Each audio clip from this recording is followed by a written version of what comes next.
eventuais reclamações que o PROCON aqui do Estado de São Paulo tem divulgado, né? Nós tivemos em 2010, no primeiro semestre de 2010, cerca de 2.060 reclamações que chegaram ao PROCON. Dessas 2.060 reclamações, 86% foram resolvidas no primeiro encontro, na primeira discussão a respeito da reclamação. Falo do primeiro semestre de 2010. No segundo semestre de 2010, o número de reclamações caiu para 1.600 e o número de reclamações resolvidas no primeiro encontro atingiram 90%. Neste ano de 2011, o primeiro semestre teve 1.917 reclamações, das quais 96% foram resolvidas num primeiro encontro. Por que eu estou dizendo e dando esses números? Para mostrar o empenho e o esforço que se faz justamente em atender a esse tipo de reclamação. Se nós levarmos em conta que temos no estado de São Paulo 4,5 milhões de residências de assinantes e temos tido esses números de 2.900 reclamações, a gente percebe que o número é absolutamente insignificante, irrisório e inevitável, né? É impensável que Eu acho que nós podemos trazer para essa CPI diversas reclamações, onde, através do call center, que também tem muitas reclamações, de que não é solidária essa responsabilidade quando reivindicada a melhoria da manutenção e da instalação. Quero aproveitar também para constatar, tive a oportunidade de ter uma relação muito próxima com os diretores do PROCON, até quando presidia a Comissão de Defesa do Consumidor nessa casa, e os índices, na minha opinião, não são tão insignificantes assim. Primeiro, porque o índice de reclamação da TV a cabo chega próximo da telefônica, que está em praticamente todas as residências do estado de São Paulo. São cerca de 4 notificações ano, a média, e sem contar as que não chegam. É fato que as operadoras têm que trabalhar com o que chega oficialmente via PROCON. Mas muitas reivindicações são feitas no call center e nós precisamos ter uma melhoria nesse atendimento. E outro dado, a solução de problemas em 80%, 90% da sua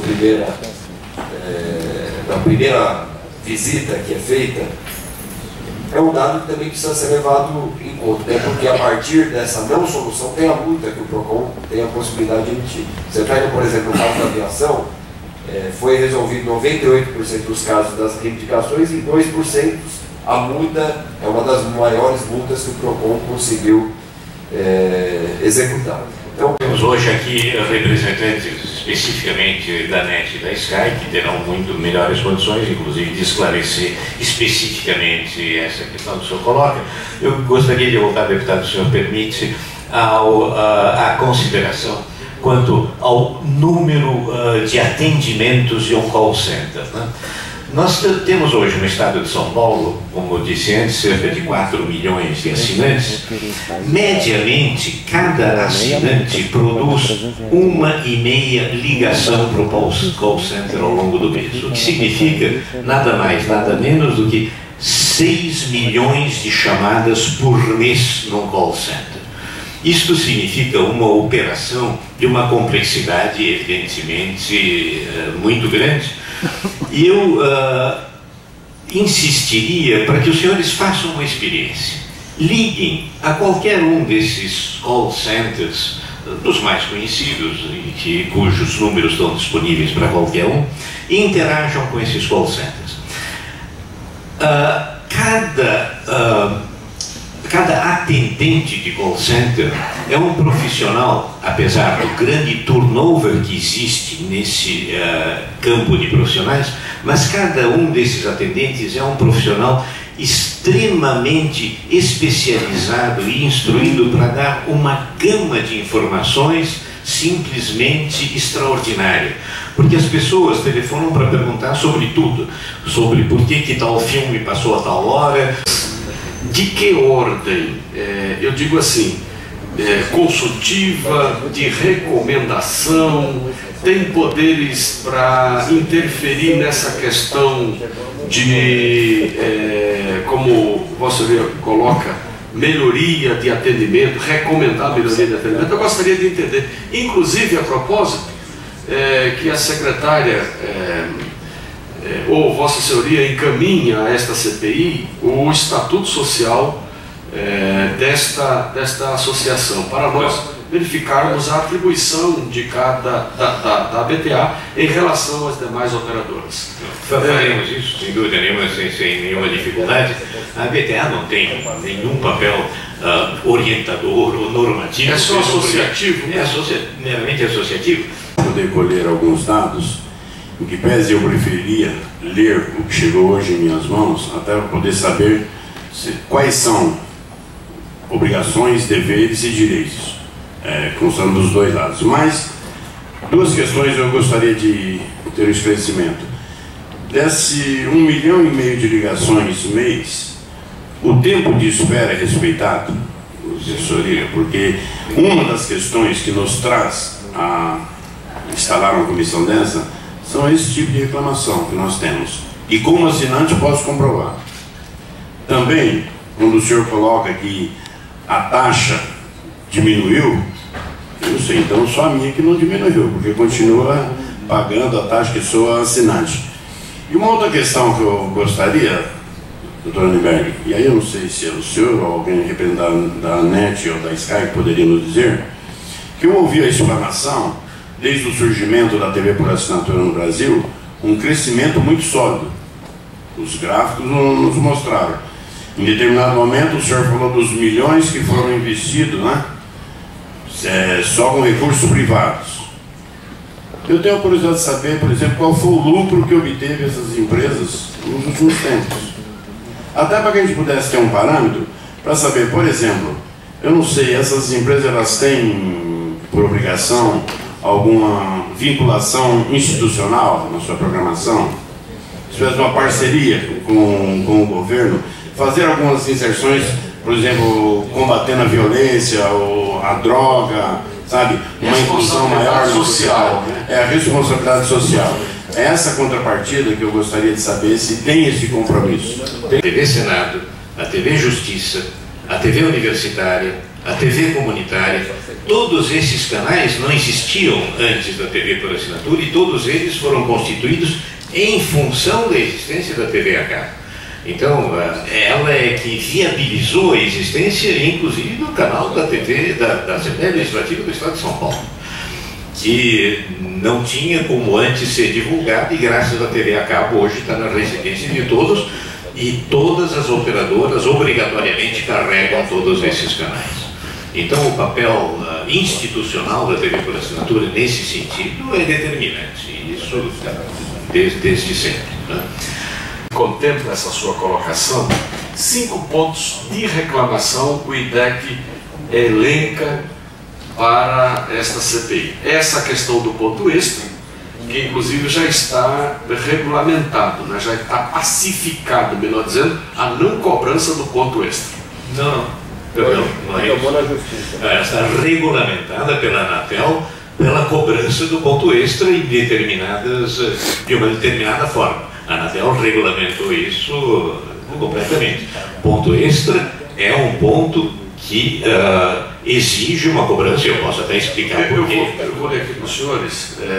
Uma das principais questões trazidas ao IDEC em 2010, Sim. com relação a este serviço, foi a discussão do ponto extra, que entendemos ser também um problema regulatório. Né?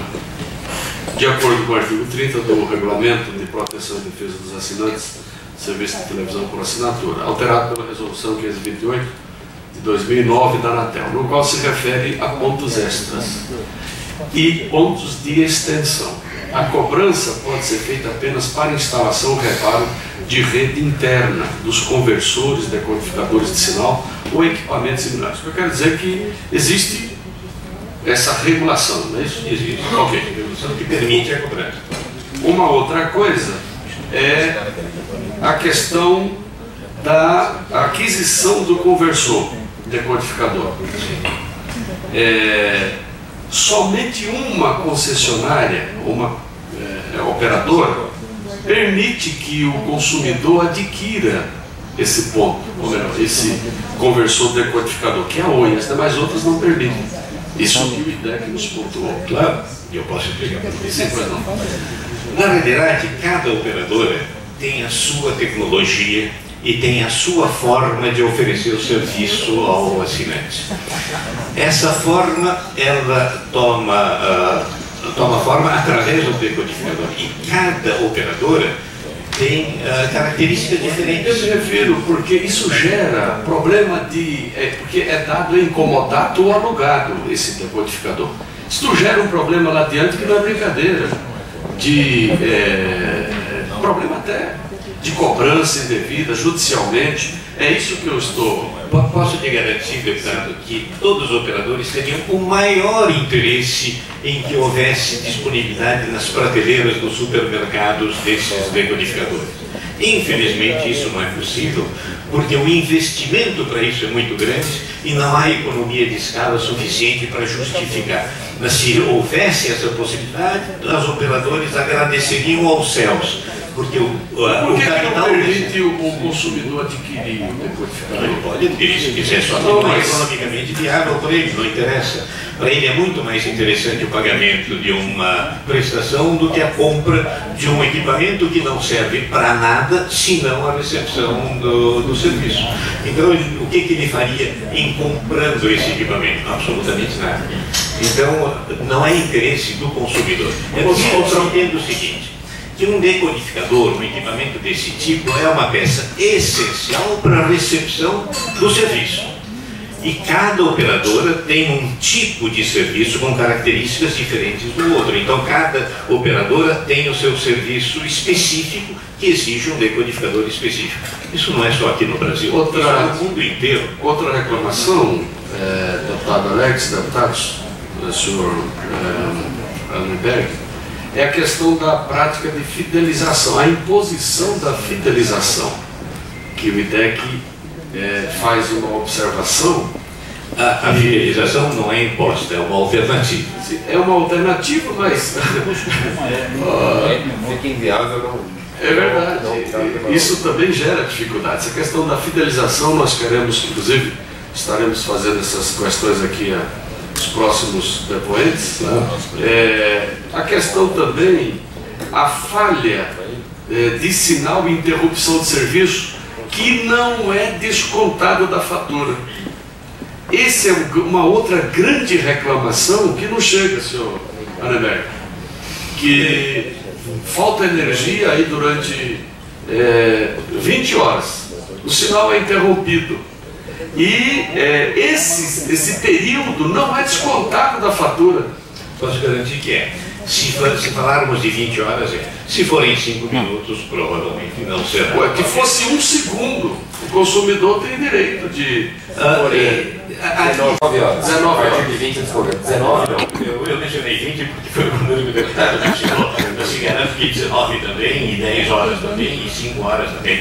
Quando se trata de interrupções de porte, elas são evidentemente descontadas da fatura e indiscutível. Isso é automaticamente ou depende do consumidor ligar para o call center, ficar não sei quanto tempo esperando? Isso depende do call center estar informado, não é? E para o call center estar informado, ele tem que receber uma reclamação do consumidor. Dados de treinamento dessas operadoras de call center. Eu gostaria de fazer uma sugestão aos senhores deputados, se me permitem. Organizar uma visita de uma caravana a um call center e a uma estação de atendimento, porque eu acho que aí os senhores teriam uma visão mais concreta tanto da complexidade como do alcance do atendimento e da forma como isso é gerenciado pelas grandes operadoras. Eu acho que uma visita pessoal de Vossas Excelências às operações seria de grande valia para o entendimento realmente do núcleo da operação, do que consiste a complexidade da operação. Oportunamente estaremos apreciando essa sugestão. Acho